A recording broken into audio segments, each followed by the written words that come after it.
And what about you? Mercedes-Benz E320 CDI, this one.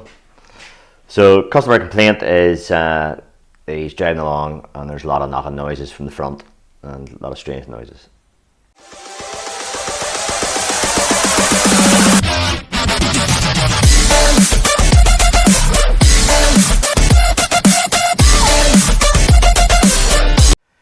So that's the style of this particular one, and if we go over to, ooh, it doesn't look right. Here doesn't. Broken spring. Right, we'll start off a few bits of dousing going on here, and some down there. That's it. Don't need to take that one off just yet, but we'll give that a soak in anyway. Every little helps, as I say, so that'll maybe assist us.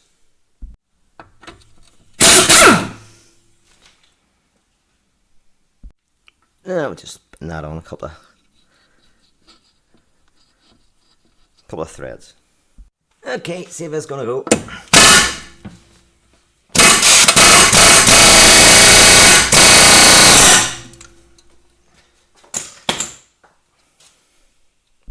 So, bottom shock bolt, 21mm.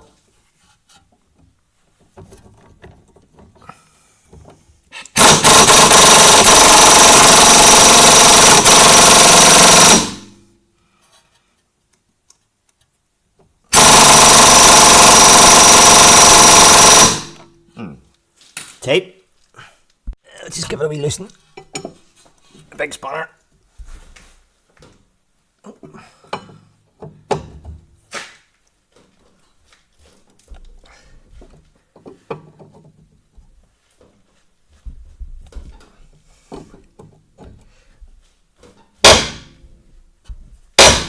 Jesus. That's tight, boy.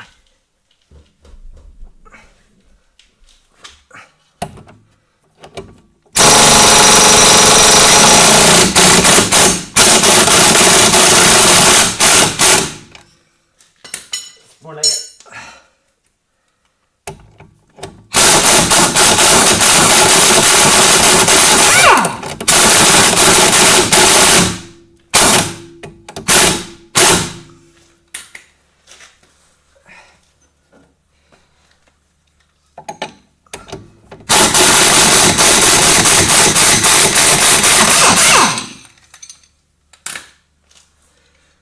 What's wheeling?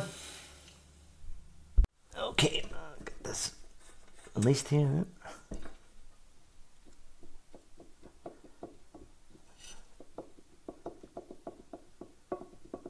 That ball joint's away. It's an upper ball joint there.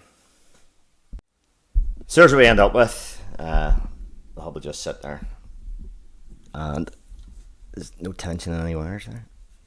Let's take that off. Okay. Right, we'll just get this plastic thing out of there. Just a wee 10mm plastic screw here.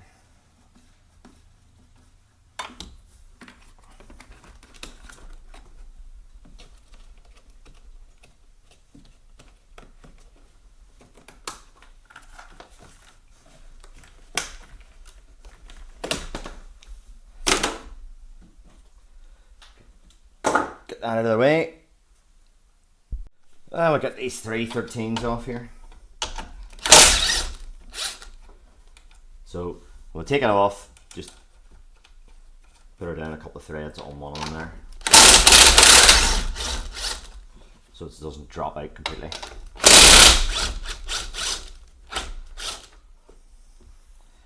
So two off, and that one there is down by a couple of threads.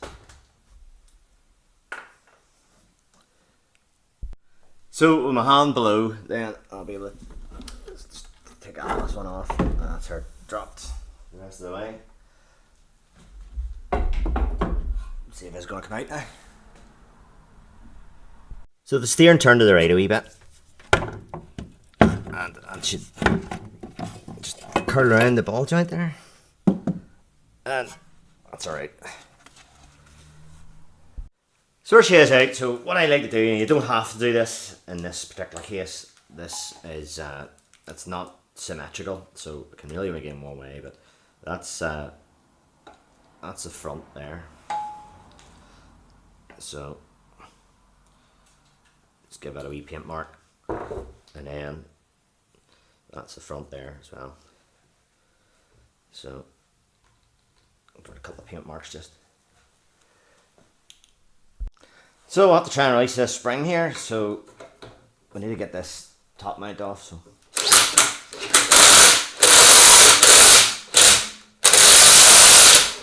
see if this will help us.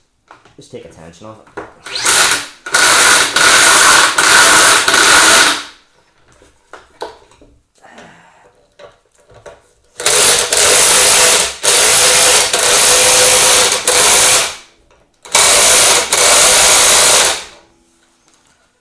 Tape it on it.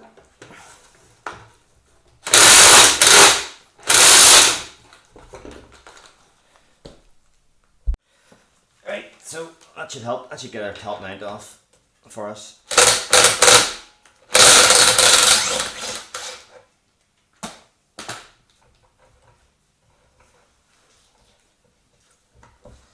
And it's pretty well stuck on.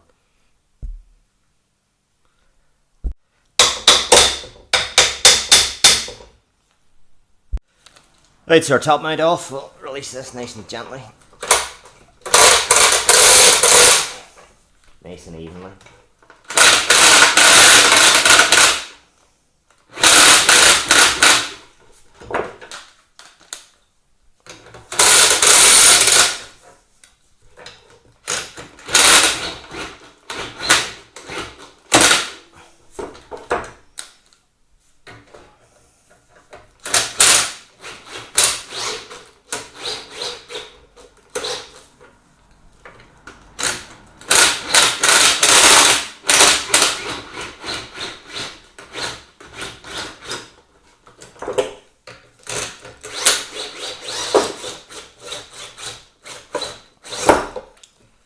The size of that. So a bit of a problem here. The bottom of this spring has jammed because it's broken and it slid over this bottom mount. It's now jammed in there. So I'm going to try and put the spring, the top bit of the spring, in the vase and see if I can move this about and give it a wiggle. See if it's going to come. Might have to cut this. Right, we got her out by a couple of whacks in the vase. So I held the spring in the vase with on this end here, and hit a couple of whacks there. Hit a couple of bladders here with a chisel, and so it went ding out. So yeah, I'll have to just tease that bit there out. Tease that bit there out and seat that back down again. So I've dressed that up a wee bit. That part of the seat slides up on the rubber, so a bit of WD-40 around that. Tease that up and just pull the damaged bit out with grips. So, well, usable, not too bad. So here we have a new spring, and it's a make I use there KWB, but just a couple of things on springs. This is like a disclaimer nearly. So as you can see, this spring has this wee sort of pigtail at the bottom, and it's open end, so it's pretty obvious what way it goes in. So that sits on that wee seat there, like that.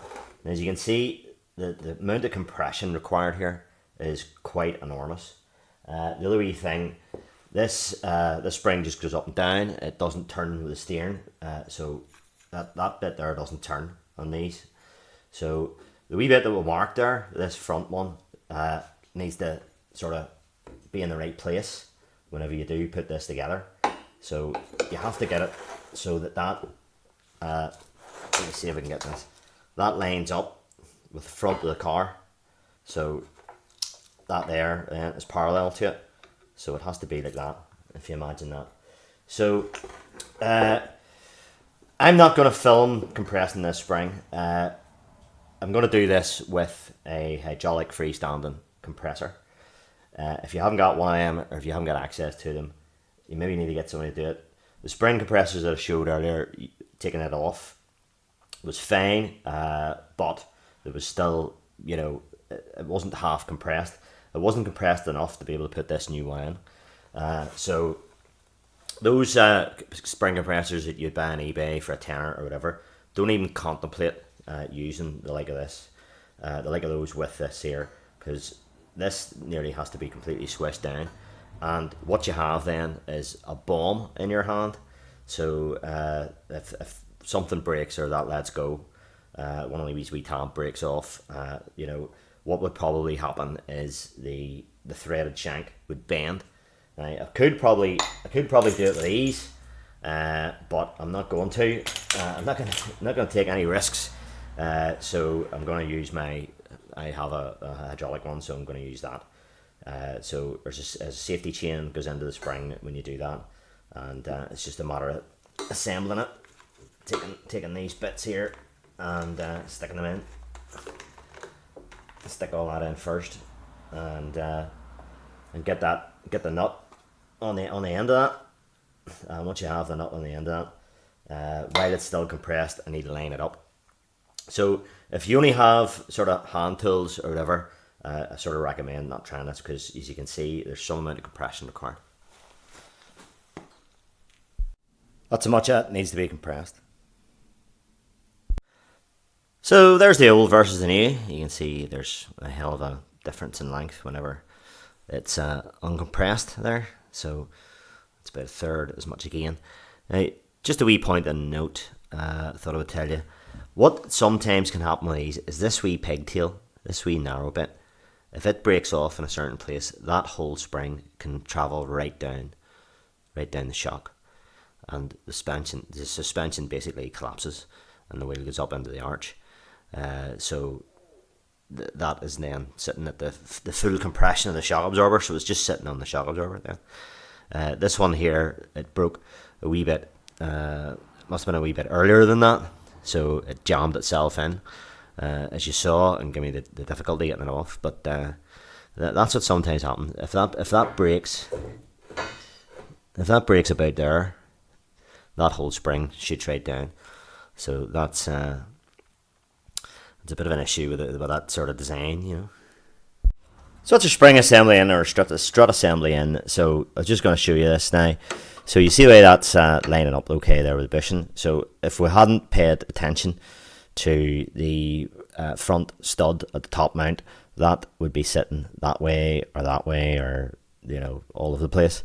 So that has to line up with that top, the front stud on the top mount. This does not turn. So it's sitting that way and that way. If you have that right, that'll go straight in. So it's just a matter of tightening up the top 3 13mm bolts at the top. Get them tightened up. Don't have to be that tight. I don't know the torque, but don't swing on them. They're only 13mm. So and then we put that bolt in, and then what you have to do is you have to put weight on the car. So what I do is I'll drop the car down on the tables, and then I'll nip this 22mm nut up at the front here, and with the weight with the car with that vertical. So what you could also do is, if you don't want to do that, or you haven't got that facility, you could take that nut there off and release the anti-roll bar, and you could jack that up till it's sort of about here, till that arm's more or less horizontal, and you tighten it up then. So if you tighten it up with this in this position like that, with that drop down, that'll stress this bushing here. So there we go. I think that's it for this video. I think what the takeaway from that is, if you haven't got good compressors, and you need a few different wee tools there to do that, I wouldn't attempt it. So yeah, there's a lot. It's a heavy duty spring. It's a big spring, and you need to know what you're doing, because it's super dangerous, you know. So listen, okay, thanks for watching as ever, and all the best, and bye bye.